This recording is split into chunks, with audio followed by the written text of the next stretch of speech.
A New York Times best-selling author has come home to St. Bonaventure University, and pink pumpkins are popping up all over Western New York to help fight breast cancer.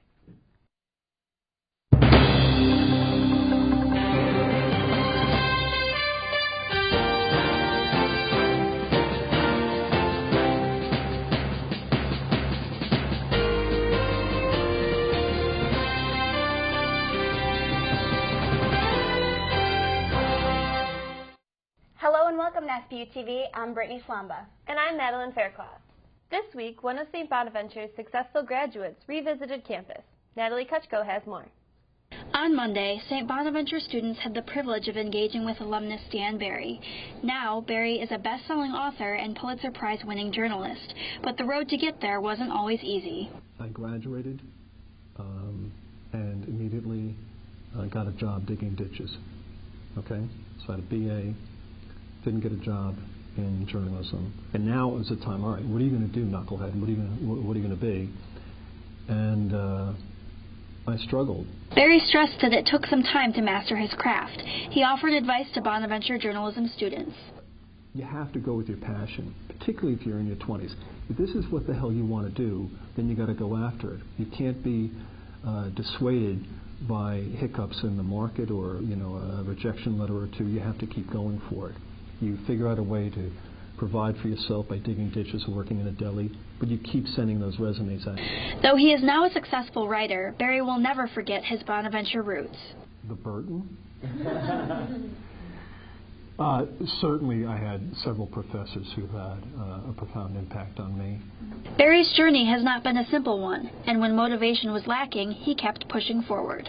And I'm motivated by my curiosity. If I see something that I think could make for a story, I'll do the research and say, oh, maybe I'm wrong there, but I'm drawn by my curiosity. For SBU-TV, I'm Natalie Kutchko.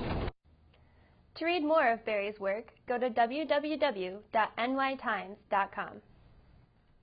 A popular Special Olympics event came to Bonaventure in a cool, new way. Amelia Kibbe has the story. Stream of water couldn't dampen the spirits of the nearly 75 participants of the second annual Polar Spray last Friday at St. Bonaventure University. According to Dr. Paula Scriba, who organizes the event for the university, students collect donations with a pledge to be sprayed with a fire hose from a truck from the nearby Allegheny Fire Department. Events such as this, which raises money for Special Olympics, allows Bonaventure students to have a little fun while donating to a great cause. President and CEO of Special Olympics New York, Neil Johnson, says he is thankful for the Bonaventure support year after year. The most remarkable thing about being a Bonnie is that you do things like this all year round. Scriba says the idea to bring a Special Olympics event to Bonaventure allows more students to help. In past years, Bonaventure students traveled to Lake Erie to do a similar polar plunge.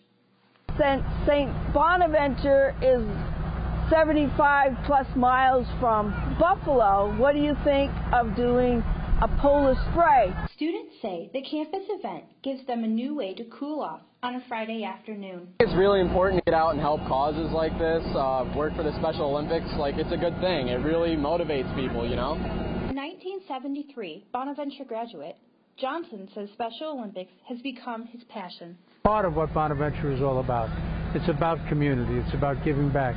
It's about doing for those who maybe don't have an opportunity to do for themselves. With SBU-TV, I'm Amelia Kibbe. This year's Polar Spray raised $1,000 for Special Olympics. While presidential debates may light a spark on social media, are they having the same effect on voters?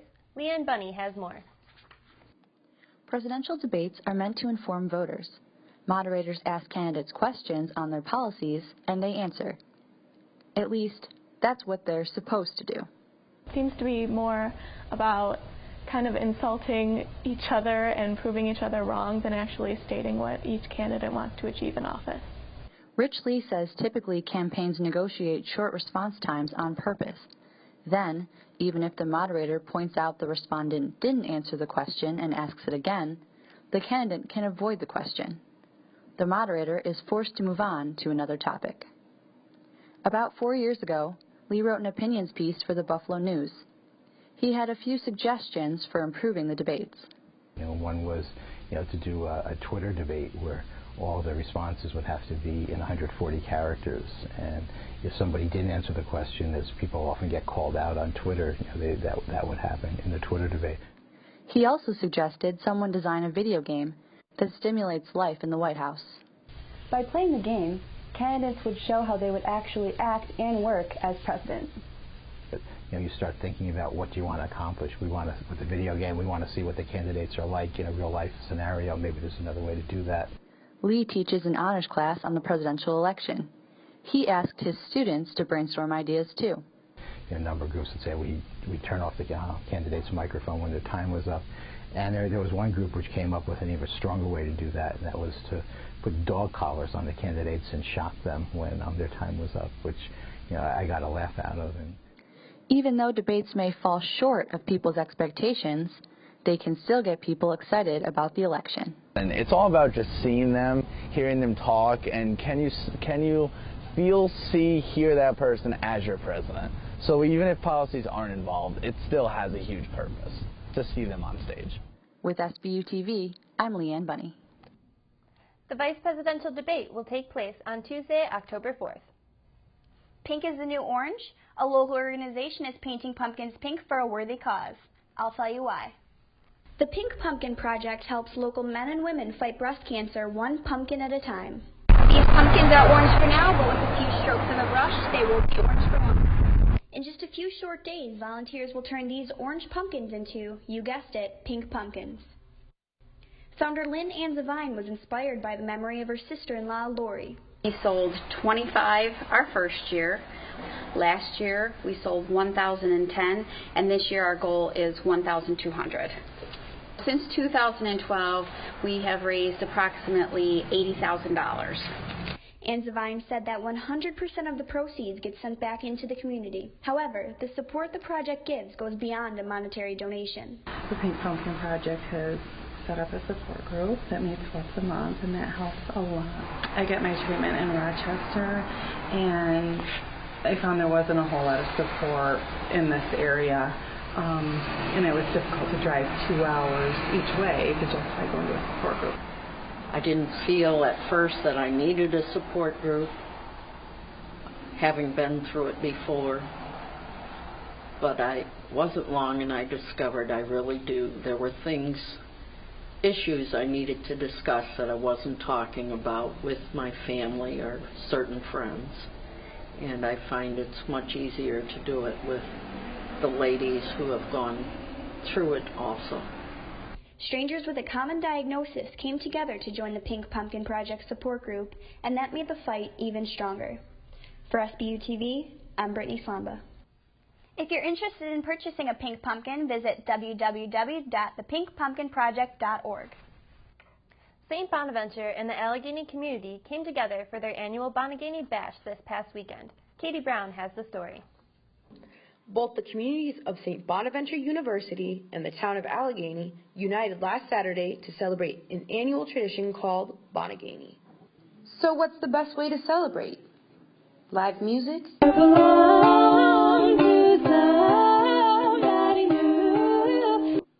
Dance? And lots of food. Although candy, fried food, and entertainment are some of the best things about Bonagany, some feel the most important is togetherness. I think it's a great thing for the community and for the university. I think it's just a great tradition that they've started. The town needs Bonagany. It just kind of blends the community together. Sometimes it seems kind of segmented. This really culminates and brings it all together, which is great, which is an important aspect in building a community. For SBU-TV, I'm Catherine Brown.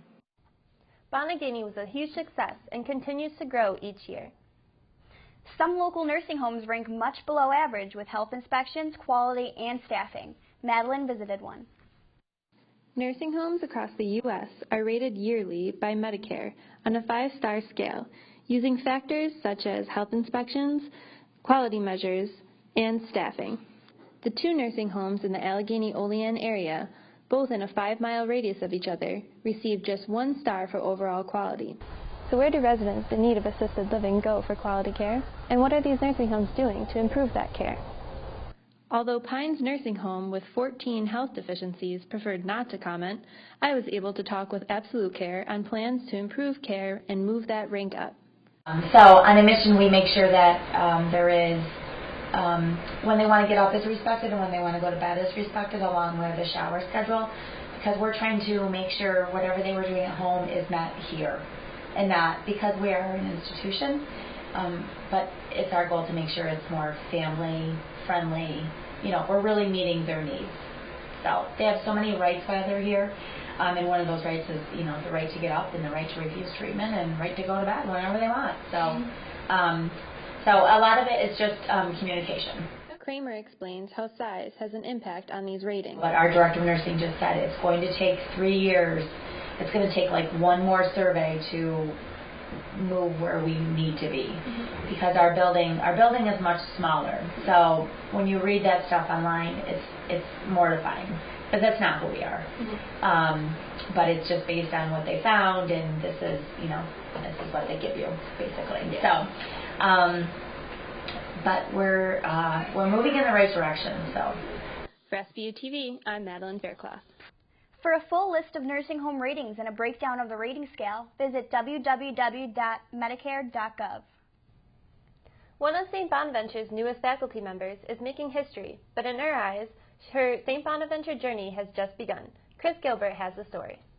This is Matricia James. She's the new dean of the business school, and she's also the first African-American woman to become a dean here at St. Bonaventure University. Honored to have this opportunity, and I plan to make a positive impact so that the barriers that might have been here before will be diminished or perhaps even go away. James is flattered by the honor, but for her, it's more about moving the business school forward and towards success. Focusing on the students, the faculty, because that's the heart of the university, it's the heart of any school. And in order to make a school great, you make your students great. The dean has 3 goals. The first, add and enhance programs like the new business analytics and healthcare management programs.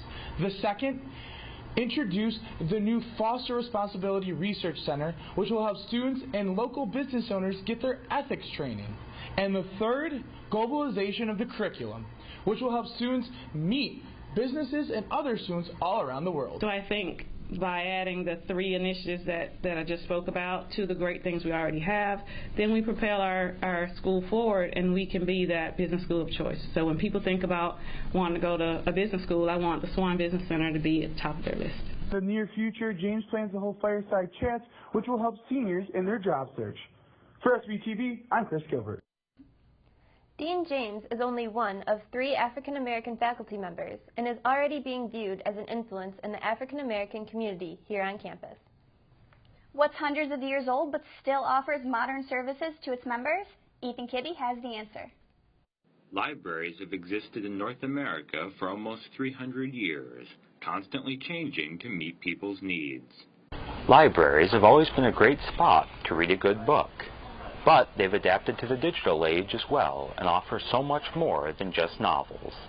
September is National Library Card Sign-Up Month. Director of the Olean Public Library, Michelle Lavoie, says these days many people request a library card just to take advantage of the public internet access. Yeah, people come here for many technological reasons. Patrons can use a computer free of charge for up to 2 hours a day. And Lavoie says a wide range of people frequent the machines. You get people in your older teens, early 20s, all the way up to, 80, 90 years old using the computers for all different reasons.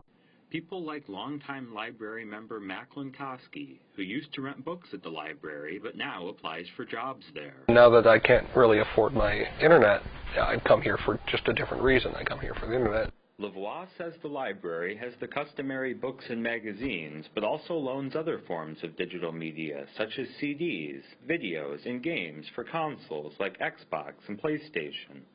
Most importantly, she says, the library is a place for people to gather, no matter their purpose. We're very much a social place. For SBU-TV, I'm Ethan Kibbe. Library cards are free, and all you need to get one is a form of identification. That's all for us here in the Coop. I'm Madeline Faircloth. And I'm Brittany Slamba. Stay tuned for the Wolfpack Report. Have a wonderful day.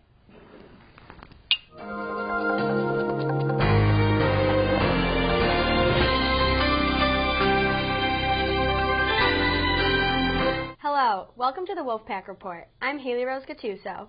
And I'm Ryan Conahan. Today I'll be interviewing Rihanna Council, a freshman basketball player. And I will be interviewing Idris Taki, junior wingman for the men's basketball team. We'll be right back with our interviews. Welcome back to the Wolfpack Report. I'm Haley Rose Gattuso, here with Rihanna Council, a freshman on the women's basketball team. Thanks for joining us, Rihanna. Thank you for having me. Can you tell me why you chose Bonus?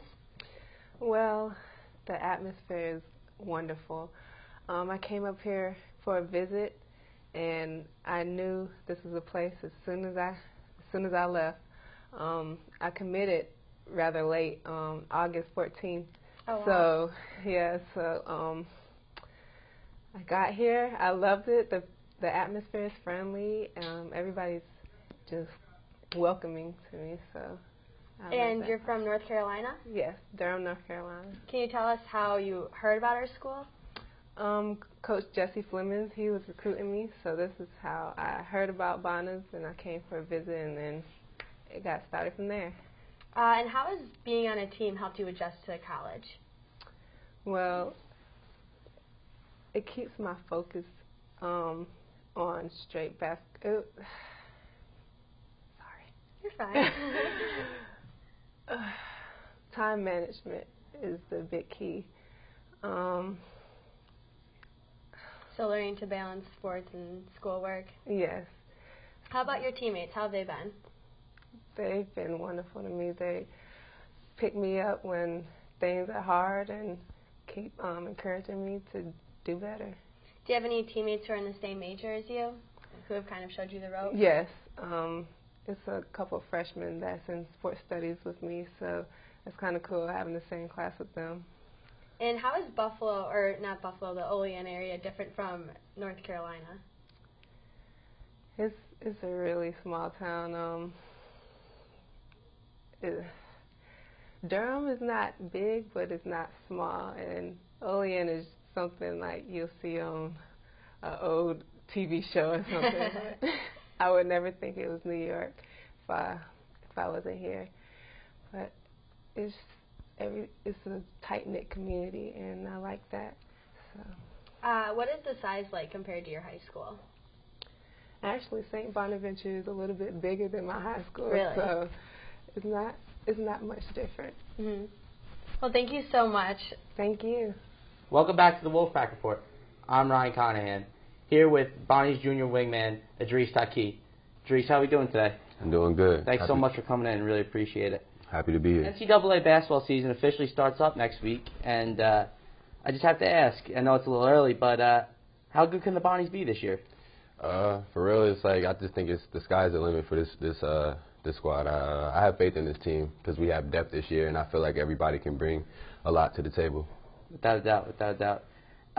You know, it's hard to talk about next year without mentioning last year's heartbreaking end. And are the guys using the NCAA tournament stuff from last year as motivation for this year, or are they trying to put that memory in the rearview mirror? Well, I feel like it's motivating our returners. Like I said, because we have depth and a lot of new guys, they don't really, they didn't really feel it. But I think for our returners, it's definitely motivating us to push the other guys and be leaders on the floor and let them know what we have at hand. Without doubt. Also, I want to touch a bit upon your personal development. You've been, for your first 2 years here, you've been an absolute staple on the defensive end for the Bonnies, and you had a couple breakout performances on the offensive end, especially the game at home against UMass last year where you went 5 from 6 from 3 in the second half. Almost single-handedly willed us to a victory in that game. I mean, what did you do in the offseason to make yourself more of a two-way threat? This year, just trying to focus on my reps and never letting up. It was one of those things last year from looking up to Marcus and knowing what he had to do in the off season and taking advice from him this past summer, just knowing to stay on top of it every day. So this year, just basically touching on all my strengths and not really focusing on one. It's a great role model to follow. And finally, I wanted to talk about the new Bonnies that we have this year, including freshmen Tariq Coburn, Amadi Ekpezi, and Josh Ianni, as well as Syracuse graduate transfer Shinoso Oboko. How are they going to change the outlook for the Bonnies in the upcoming months? I think this depth is definitely going to give us the opportunity to interchange parts and see who can play with who. I think a lot of it's going to be good coming for the chemistry of the team. So I feel like I definitely have faith in it, and I feel like our coaches have faith in it right now. So those guys and those newcomers, I feel like they know and they're going to buy into it. Thanks, Idris. That was great to have you on. No problem. Thank you. Thank you for watching the Wolfpack. Now you've met some of our basketball players, and you can stay tuned as we count down the days till November 5th, when the women's basketball team plays Edinburgh and the men's basketball team plays Alfred. I'm Haley Rose Gattuso. And I'm Ryan Conahan. Thanks for watching.